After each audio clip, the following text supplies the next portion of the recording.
Oh my goodness me, is this a beautiful car. Now, I know there's a little American flag there on the left, just like there's a UK flag on the right of this car, but this absolutely screams Britishness. This is peak UK right here. It's a Rolls-Royce Phantom Mark 6 from the 1980s, and it's absolutely stunning. We've got an article here on the motoringchronicle.com. Unfortunately, we don't have enough images to make a full-on gallery like we do with some other cars, but yeah, just absolutely just drink this in. I mean, I might as well show the article now. Let's do it a little early. I mean, look at the setup they've got here. Look at this. They're having a picnic on the outside of the car, and just everything about it just screams luxury. What a fine motor vehicle that is. That is absolutely incredible. Even like the little badges down here at the bottom, the AA, the automotive people who help you out if you break down, the RAC, the oh, my goodness me, look at this. This is incredible. But let's read about it. Let's learn some more about this car. I mean, you can see why it's so beautiful. Just look at it, man.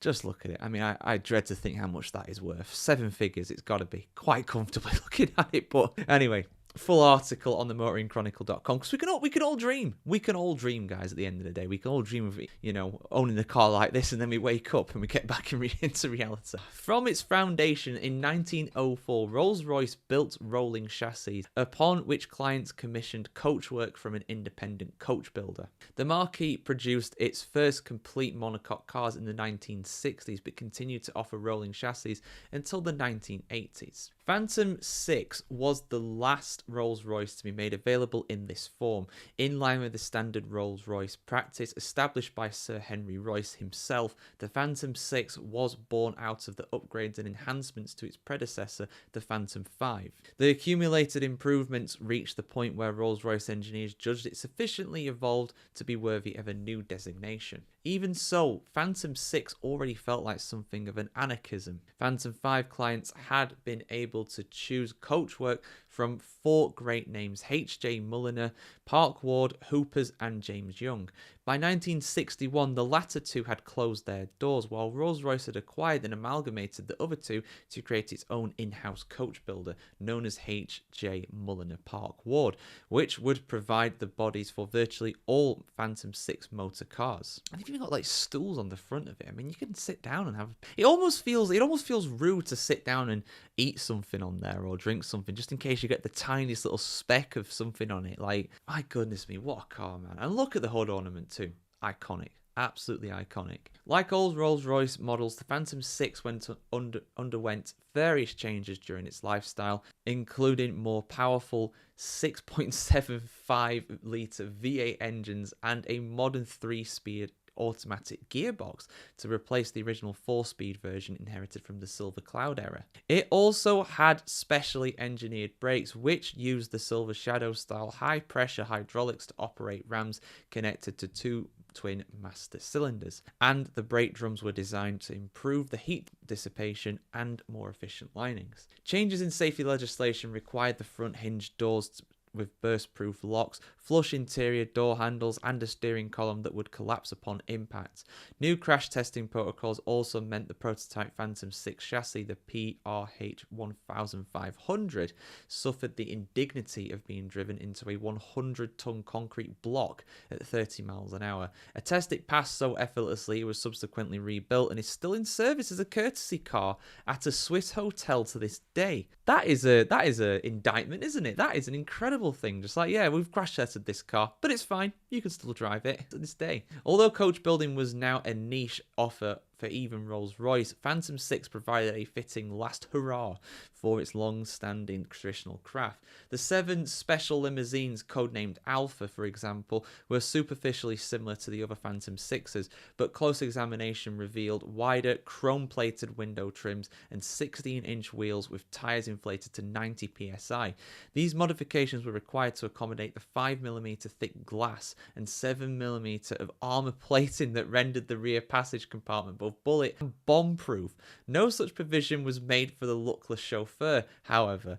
I can imagine a few leaders of questionable regimes over the years have probably owned this car, to be honest, given the safety improvements there. Wow. Phantom 6 was also the last truly coach-built Rolls-Royce to offer both Sendeville and Laundelet coachwork.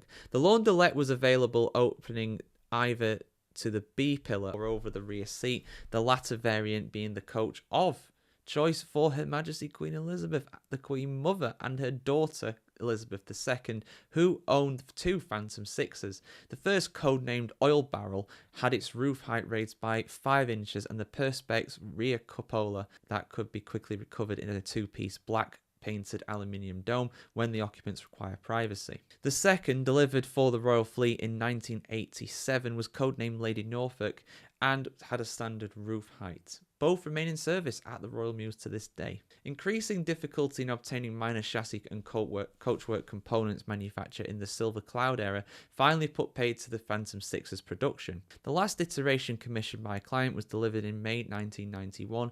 Its 117 bespoke features included solid silver fruit bowl to sit atop the cabinet behind a division, kept in place by concealed magnets. In its 23-year life cycle, just 374 Phantom 6s were built. The very last example to be completed was a Laundelette, finished in black over red, with red leather in the front and red velvet in the rear compartment.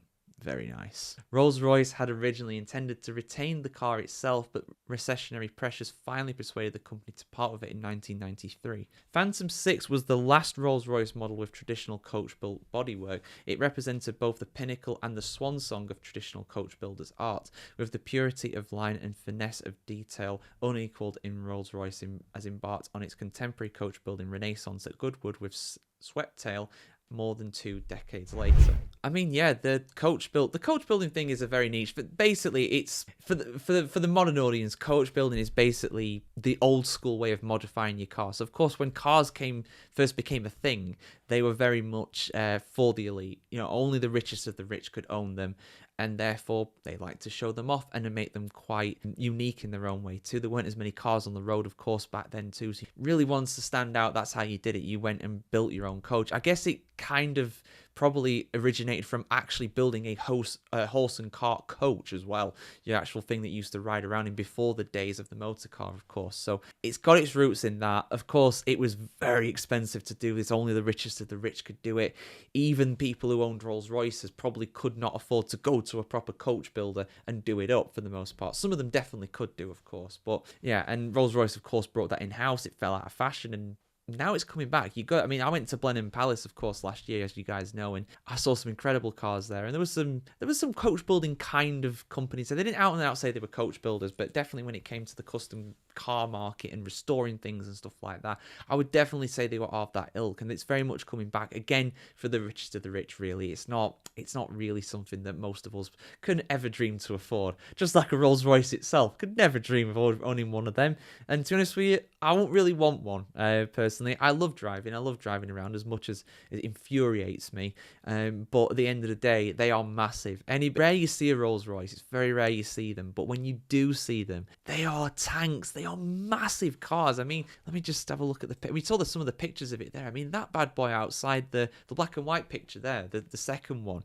Like, that thing's that's like a bus. And that's the point. It's meant to be massive. Like, look at me. I've got a Rolls Royce. I got a driver. I got Penfold in the front seat driving this bad boy. Look at me. That's basically what it is. It's showing off. But doing it so in a very classy and dignified way, of course, no doubt. But yeah, there we go, guys. Just a trip down memory lane for you guys looking for some Rolls Royce nostalgia there. I mean, have you ever seen one of these cars in person? I probably have, to be fair. Again, I've seen a few Rolls Royces going around every now. It's very rare, especially in somewhere like Huddersfield, let's be honest. It's not the most affluent area of the country, but it definitely is not that for sure. But yeah, your thoughts in the comments below, guys. Is this the best Rolls Royce ever?